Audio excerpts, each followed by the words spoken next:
In our first video, we talked about what food guilt is, why it originated, and what it could be for you. Okay, so what we need to do is learn actually how to release this food guilt. And there's a number of things we need to consider. The first is we need to start recognizing what is it that our body actually wants. You know, if it's starting to tell you that it wants, a plate of fries or some ice cream or something, it might actually be saying instead that it's thirsty. Or it might be saying that it needs energy or some sodium. And there's plenty of other ways that you can get access to energy and sodium other than chips and ice cream.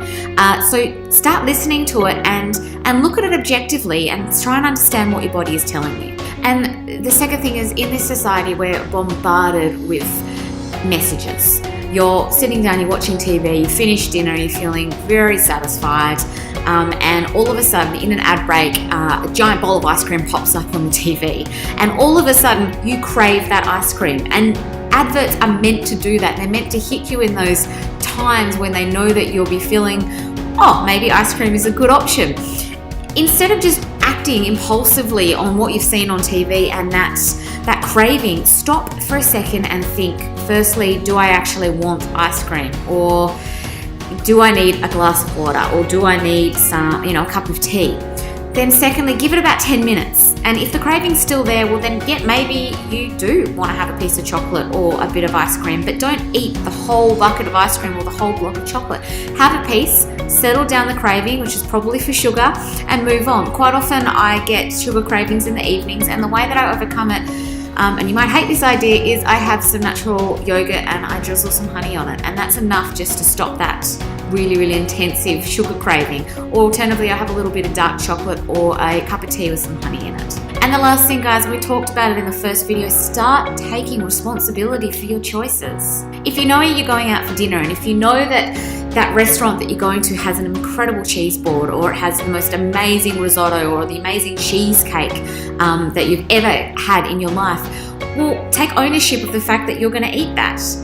Tell yourself, I'm going to enjoy that. I'm going there. I'm going to really, really enjoy this beautiful cheesecake, and I can go for a walk the next day, an extra long walk, or, I can get a couple of extra sessions at the gym in. But make that decision and take ownership of that decision. It wasn't anyone else that forced you to have that piece of chocolate cake or, the risotto when you were trying to not eat carbs. It's your decision. And once we start taking ownership and responsibility for our decisions, we start taking, as I mentioned in the previous one, the power away from the food, and it starts to become our power. I hope that helps. There's a few key messages here. The first is that food guilt is rampant in our society. It quite often is based on something that someone has said to us previously, in our history. But we need to stop. We need to actually look at that food guilt objectively and wonder why we've got it in the first place. Secondly, whether it's actually valid.